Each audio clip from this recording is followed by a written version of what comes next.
Hello दोस्तों, आपका study with Hemant YouTube channel में बहुत बहुत स्वागत है। देखिए, ये जो डेली 11 बजे रात को क्लास चलेगी, ये प्रीमियर क्लास होगी। आधे घंटे की क्लास होगी और इसमें जीके जीएस के ऐसे प्रश्न जो पिछले किसी भी एग्जाम में पूछे जा चुके हैं, किसी भी, चाहे वो आपका एसएससी हो, रेलवे का एग्जाम हो या कोई भी एग्जाम हुआ है, जो जीके जीएस के प्रश्न पूछे गए हैं, उनका जो किरण की बुक आती है, उस बुक के सारे क्वेश्चन जो है मैं थोड़ा जल्दी जल्दी कराऊंगा। मतलब अब पहले से वीडियो अपलोड हो चुका है, लेकिन इस बार क्या किया हूँ, 4-5 वीडियो को एक साथ मर्ज करके जो क्लास है वो काफ़ी लंबी बना दी गई, जिससे आपका क्वेश्चन जो है थोड़ा जल्दी जल्दी कवर हो। तो आप इस वीडियो को ज़रूर देखिएगा पूरा। और प्लीज़ मैं आपसे रिक्वेस्ट करूंगा, अगर वीडियो पसंद आती है तो लाइक ज़रूर करना और बेल आइकन को क्लिक करके सब्सक्राइब चैनल को ज़रूर कर लीजिएगा, ऐसी कई वीडियो देखने के लिए। इसके अलावा मैं अनअकैडमी पे भी पढ़ाता हूं, तो आप मुझे डेली सुबह 9 बजे, डिस्क्रिप्शन में लिंक दे रखा हूं, या सिंपल आप हेमंत कुमार मिश्रा सर्च करोगे तो आपको जो है मेरी क्लासेस वहां पे मिल जाएंगी। डेली सुबह 9 बजे एसएससी जीडी के लिए, ठीक है, जो अभी आपका एग्जाम होना है उसका टेस्ट होता है। तो अगर आपसे कोड पूछे तो study19 कोड आपको अप्लाई करना है। वो कोड अप्लाई करके आप मुझे अनअकैडमी पे फॉलो कर सकते हैं। और बिल्कुल ये कोड जब आप अप्लाई करोगे ना, ये बिल्कुल फ्री है, ठीक है, कोई पैसा नहीं लगना है। आप मेरी सभी क्लास बिल्कुल फ्री में देख सकते हैं, क्योंकि वहाँ पे मैं सभी स्पेशल क्लास ही लेता हूँ, जिससे आपको कोई पेमेंट ना करना पड़े। अगर आपको अनअकैडमी प्लस का सब्सक्रिप्शन लेना है केवल और केवल आज के लिए, ठीक है, जनवरी 30 और 31 के लिए, तो जो आप मेरा पहला कोड यूज करते थे ना पहले, study19, वही कोड यूज करके आप 20% तक जो है डिस्काउंट पा सकते हो। पहले 10% मिलता था। 30 और 31 को अगर आप अनअकैडमी प्लस का सब्सक्रिप्शन लेते हैं तो 20% आप जो है डिस्काउंट पा सकते हो। तो तुरंत अभी जो है आप अनअकैडमी प्लस का सब्सक्रिप्शन अपना सिक्योर कर लें। Thank you. मनुष्य के शरीर में कुल कितनी हड्डियां होती हैं? तो दोस्तों, हड्डियों की संख्या होती है पूरे शरीर में 206। जी हाँ दोस्तों, अगर वयस्क मनुष्य है तो उसके शरीर में कुल 206 हड्डियां होती हैं, जिसमें अक्षीय कंकाल में 80 और अतरांगीय कंकाल में 126 हड्डियां होती हैं। तो मनुष्य के शरीर में कुल 206 हड्डी। नेक्स्ट क्वेश्चन, रकाब यानी कि स्टेपीज हड्डी मानव शरीर में कहाँ पाई जाती है? तो दोस्तों, ये पाई जाती है कान में। जी हाँ दोस्तों, स्टेपीज हड्डी जो कि मानव शरीर की सबसे छोटी हड्डी है, वो कान में पाई जाती है। दोस्तों, अगर कान की बात करें तो इसमें टोटल 6 हड्डियाँ होती हैं, जिसमें मैलियस, इनकस और स्टेपीज एक एक जोड़ी हड्डियाँ इसमें पाई जाती हैं, यानी कि एक एक जोड़ी मिलकर के तीनों क्या हो जाती हैं, टोटल 6 हड्डियाँ। तो स्टेपीज जो मानव शरीर में कान में पाई जाती है और यह सबसे छोटी हड्डी होती है। नेक्स्ट, मानव की पसलियाँ डैश के साथ जुड़ी होती हैं। तो दोस्तों, जो मानव की पसलियाँ होती हैं वो स्टर्नम के साथ जुड़ी होती हैं। दोस्तों, पसलियों के बारे में क्वेश्चन आता है कि मानव में टोटल कितनी पसलियाँ हैं? तो इसमें दोस्तों 12 जोड़ी पसलियाँ पाई जाती हैं। 12 जोड़ी यानी कि टोटल कितना हो गया, 24। मानव शरीर में कुल 12 जोड़ी अर्थात 24 पसलियाँ पाई जाती हैं और यह स्टर्नम के साथ जुड़ी होती हैं। नेक्स्ट, अस्थियों से मांसपेशियों को जोड़ने वाला संयोजी ऊतक डैश कहलाता है, क्या कहलाता है? तो दोस्तों, इसे हम कहते हैं कंडरा। जी हाँ दोस्तों, ये कहीं कहीं आपको टेंडन के नाम से भी मिलेगा। टेंडन जो इसका इंग्लिश वर्ड है, ये डायरेक्ट टेंडन दे देता है। तो अस्थियों को मांसपेशियों से जोड़ने वाला जो संयोजी ऊतक है वह टेंडन कहलाता है। टेंडन यानी कि कंडरा। और अस्थियों को अस्थियों से जोड़ने वाले संयोजी ऊतक को हम लिगामेंट कहते हैं। लिगामेंट, जिसे हिंदी में हम स्नायु के नाम से जानते हैं, ऑप्शन बी। तो अस्थियों से मांसपेशियों को जोड़ने वाला तो टेंडन यानी कि कंडरा, और अस्थियों से अस्थियों को जोड़ने वाला हो जाएगा लिगामेंट यानी कि स्नायु। नेक्स्ट, हमारे शरीर में कुल कितनी मांसपेशियां होती हैं? दोस्तों, वो होती हैं 656। 656। नेक्स्ट, औसत मानव मस्तिष्क का वजन कितना होता है? तो दोस्तों, ये होता है 1.36 kg लगभग, यानी कि लगभग में प्रत्येक मानव मस्तिष्क का जो वजन होता है वो 1.36 किलोग्राम होता है। नेक्स्ट, किसी पेशी में संकुचनशील प्रोटीन होते हैं? तो दोस्तों ये होते हैं एक्टिन और मायोसिन। जी हाँ दोस्तों, एक्टिन और मायोसिन पेशी में संकुचनशील प्रोटीन होते हैं। यह पेशियों को सिकोड़कर शरीर और अंगों को गति प्रदान करते हैं। तो राइट आंसर होगा एक्टिन और मायोसिन। नेक्स्ट, निम्नलिखित में से किस एक जीव में पसलियों की संख्या सबसे अधिक है?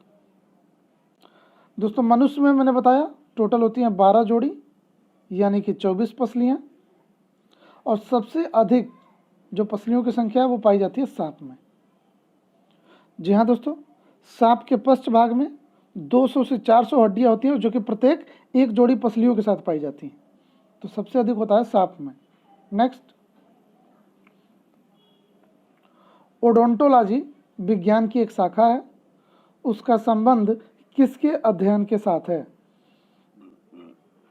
तो दोस्तों ओडोंटोलॉजी दंत के अध्ययन के लिए किया जाता है। जी हाँ दोस्तों, ओडोंटोलॉजी जो विज्ञान की एक शाखा है वो दांतों, उनकी संरचना और विकास तथा उनकी बीमारियों से संबंधित है। तो राइट आंसर हो जाएगा दंत। नेक्स्ट, ऑस्टियोसाइट पाए जाते हैं? तो दोस्तों ऑस्टियोसाइट अस्थि में पाए जाते हैं। ऑस्टियोसाइट अस्थि में पाए जाते हैं। अगर उपास्थि की बात करें तो उपास्थि में कॉन्ड्रोसाइट पाया जाता है, कॉन्ड्रोसाइट, और रुधिर में थ्रम्बोसाइट पाया जाता है, थ्रम्बोसाइट। तो ऑस्टियोसाइट पाए जाते हैं अस्थि में, उपास्थि में तो हो जाएगा कॉन्ड्रोसाइट, और रुधिर में हो जाएगा आपका थ्रम्बोसाइट। नेक्स्ट, मानव हड्डी का मुख्य घटक क्या है? दोस्तों होता है आपका कैल्शियम। जी हाँ दोस्तों, मानव हड्डी का मुख्य घटक यानी कि मेन जो कंपोनेंट है वो कैल्शियम है, जो हड्डियों को संरचना तथा मजबूती प्रदान करने में सहायक होता है।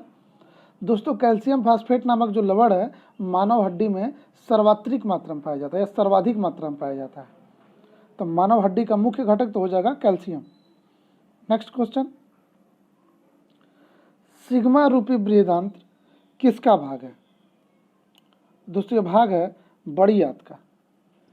जी हाँ दोस्तों, जो कि मलाशय और गुदा से संबंधित होता है। तो सिग्मा रूपी बृहदांत्र भाग है हमारा बड़ी आंत का। नेक्स्ट क्वेश्चन, संचारित प्रणाली की खोज किसने की थी? दोस्तों संचारित प्रणाली की खोज विलियम हार्वे के द्वारा की गई। जी हाँ दोस्तों, ये कहाँ के वैज्ञानिक थे? तो वो थे इंग्लैंड के, यानी इंग्लैंड के चिकित्सक विलियम हार्वे ने सबसे पहले रक्त संचार प्रणाली की पूरी प्रक्रिया और उसमें मस्तिष्क की भूमिका की विवेचना की थी। तो रक्त संचार प्रणाली की खोज विलियम हार्वे के द्वारा। दोस्तों हार्वे को हम आधुनिक शरीर विज्ञान का पिता भी कहते हैं। विलियम हार्वे को आधुनिक शरीर विज्ञान का पिता भी कहा जाता है। नेक्स्ट क्वेश्चन,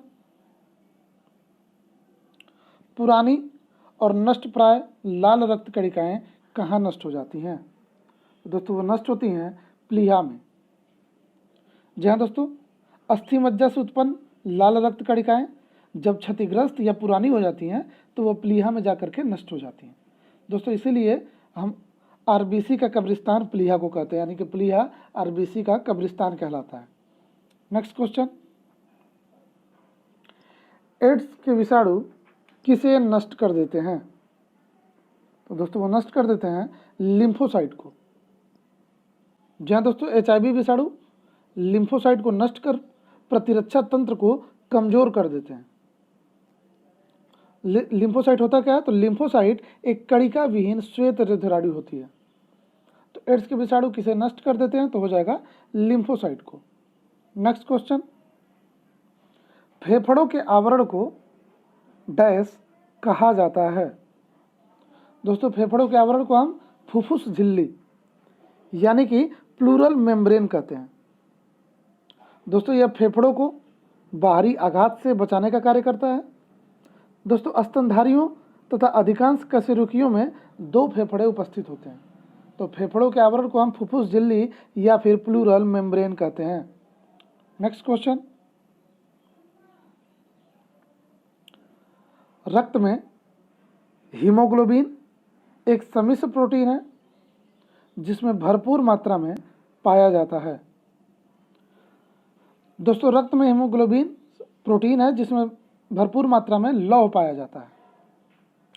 जी हाँ दोस्तों, हीमोग्लोबिन रुधिर की लाल रक्त कणिकाओं में पाया जाने वाला प्रोटीन है जिसमें लोहा पाया जाता है, तो राइट आंसर हो जाएगा हमारा लौह। नेक्स्ट, मानव रक्त का रंग लाल होता है किसके कारण? तो दोस्तों ये होता है हमारा हीमोग्लोबिन के कारण। जी हाँ दोस्तों, लाल रुधिर कोशिकाओं में हीमोग्लोबिन नामक पदार्थ पाया जाता है जिसके कारण रक्त का जो रंग है वो लाल होता है। दोस्तों इसमें ग्लोबिन नामक लौह युक्त प्रोटीन है और हीमोग्लोबिन जो होता है वो ऑक्सीजन परिवहन का कार्य करता है। हीमोग्लोबिन की मात्रा में कमी होने पर रक्तक्षीणता रोग हो जाता है। और दोस्तों हीमोग्लोबिन है क्या? तो हीमोग्लोबिन मुख्यतः एक प्रोटीन है। तो मानव रक्त का रंग लाल होता है हीमोग्लोबिन के कारण। नेक्स्ट क्वेश्चन, यदि व्यक्ति को गलत प्रकार का रक्त दे दिया जाए तो निम्नलिखित में से क्या परिणाम होता है? दोस्तों अगर किसी व्यक्ति को गलत प्रकार का रक्त दे दिया जाए या फिर मिसमैच रक्त दे दिया जाए तो उसकी सभी धमनियां जो है संकुचित हो जाती।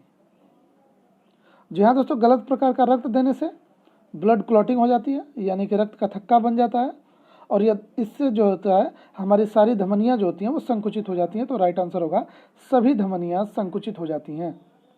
नेक्स्ट क्वेश्चन, जोड़ पर यूरिक एसिड क्रिस्टलों का एकत्र हो जाना कारण है किसका? तो दोस्तों कारण होता है हमारा गठिया का। जी हाँ दोस्तों, रक्त में मूत्र अम्ल के उच्च स्तर के कारण जोड़ों पर यूरिक एसिड क्रिस्टल एकत्र हो जाता है और इसी के कारण गाउट रोग होता है जिसे हम गठिया रोग कहते हैं। तो जोड़ पर यूरिक एसिड क्रिस्टलों का एकत्र हो जाना कारण है गठिया रोग का। दोस्तों आज के लिए बस इतना ही। उम्मीद है आपको आज की वीडियो पसंद आई होगी। अगर आपको वीडियो पसंद आई हो तो उसे लाइक, कमेंट और शेयर जरूर करें।